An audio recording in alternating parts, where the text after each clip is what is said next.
سبيل الدموع سبيل مريح، تنهدى يا صاحي كي تستريح، وبث الدعاء الخفي الصريح. خيركم من تعلم القرآن وعلمه. السلام علیکم ورحمۃ اللہ وبرکاتہ. نحمدہ ونصلی علی رسولہ الکریم، اما بعد. میں ہوں یامن ملک اور آپ دیکھ رہے ہیں میرا یوٹیوب چینل فہم و عمل. چینل کو سبسکرائب، لائک اور شیئر بھی کریں اور بیل آئیکن کا بٹن بھی دبا دیں. آج ہم انشاءاللہ نون ساکن اور تنوین کے بارے میں پڑھیں گے. وہ نون جس کے اوپر جزم ہو وہ نون ساکن کہلاتا ہے اور وہ نون کی آواز ہی دیتا ہے. اس کے علاوہ دو زبر تنوین، دو زیر تنوین اور دو پیش تنوین، یہ تینوں بھی نون ہی کی آواز دیتے ہیں. یعنی نون ساکن اور تنوین ان دونوں کی آواز ایک ہی ہے اور وہ ہے نون کی آواز. دونوں سے نون کی آواز آتی ہے. اب ان کو پڑھنے کا طریقہ کیا ہے؟ دوران تلاوت قرآن میں جہاں کہیں بھی نون ساکن یا تنوین آ جائے تو وہاں اس کو پڑھنے کے 4 طریقے ہیں.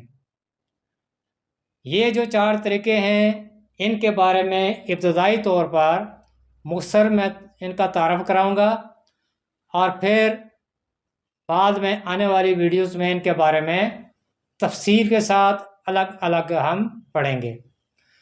تو اس کا سب سے پہلا جو قانون ہے وہ ہے اظہار. اظہار کا مطلب ہوتا ہے ظاہر کرنا، اور یہاں اس کا مطلب یہ ہے کہ نون ساکن یا تنوین کی آواز کو ظاہر کرنا، یعنی ناک میں چھپانا نہیں بلکہ نون ساکن یا تنوین کی آواز کو ظاہر کرنا ہے. اور یہ جو قانون ہے اظہار کا، اس کے 6 حروف ہیں جن پر یہ قانون ہوتا ہے. وہ 6 حروف یہ ہیں: حمزہ ہا، عین ہا اور غین خا. یہ 6 حروف ایسے ہیں جن کو حروف اظہار بھی کہتے ہیں اور حروف حلقی بھی کہتے ہیں. ان حروف پر نون ساکن یا تنوین کا اظہار ہوتا ہے، یعنی وہاں نون ساکن یا تنوین کی آواز کو چھپاتے نہیں بلکہ نون ساکن یا تنوین کی آواز کا اظہار کرتے ہیں. اس طرح سے دوسرا قانون جو ہے وہ ہے ادغام. ادغام کا مطلب ہوتا ہے کسی حرف کی آواز کو دوسرے حرف کی آواز میں شدت کے ساتھ ملانا، یعنی نون ساکن یا تنوین کی آواز کو دوسرے کسی حرف میں شدت کے ساتھ ملا دینا. اس قانون کے بھی 6 حروف ہیں جن پر یہ ادغام ہوتا ہے. یہ 6 حروف ہیں: یا، واو، میم، نون، لام اور را. 6 حروف ہیں. یرملون ان کو کہتے ہیں. یہ انشاءاللہ ہم اگلی ویڈیو میں ان کے بارے میں پڑھیں گے. یہ جو 6 حروف ہیں ان پر بھی نون ساکن یا تنوین کا ادغام ہوتا ہے، یعنی نون ساکن یا تنوین کی آواز کو شدت کے ساتھ ملایا جاتا ہے. لیکن اس کے بھی 4 حروف ایسے ہیں جن پر ادغام غنہ کے ساتھ ہوتا ہے، اور وہ 4 حروف ہیں یا، واو، میم اور نون.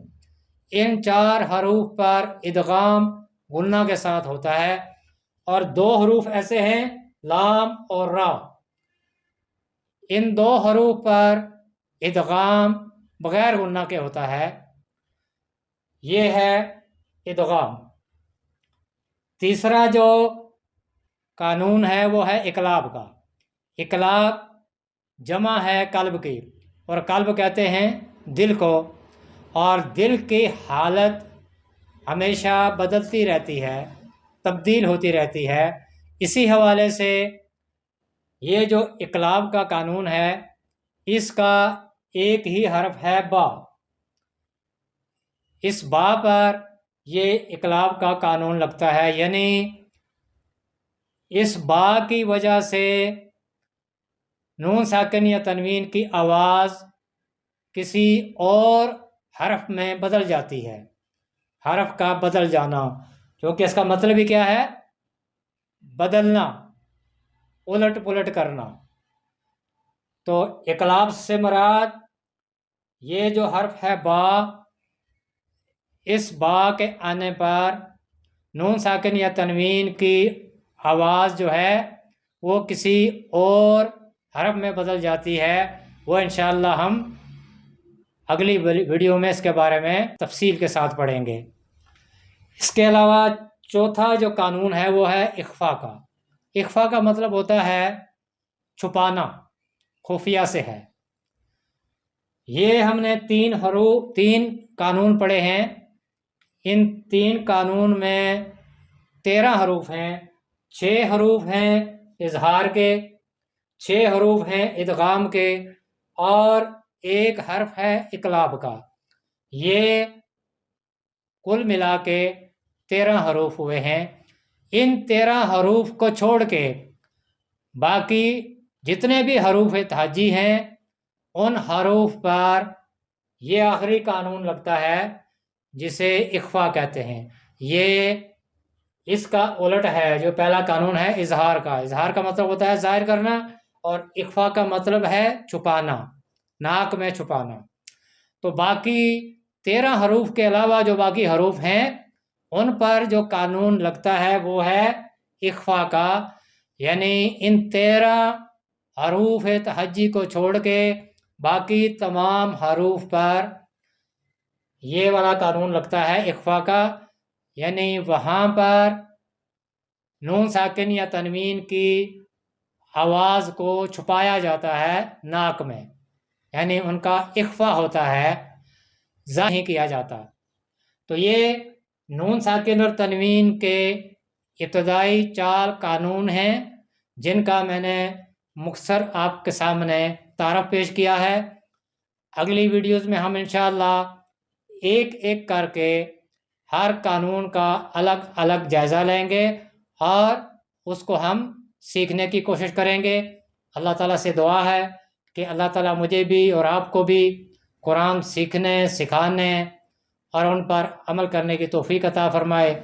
سبحانک اللہم و بحمدک، اشہد ان لا الہ الا انت، استغفرک و اتوب الیک۔ السلام علیکم ورحمۃ اللہ وبرکاتہ۔ رحمن یا رحمن ساعدنی یا رحمن، اشرح صدری قرآن، املأ قلبی قرآن، واسق حیاتی قرآن۔ رحمن یا رحمن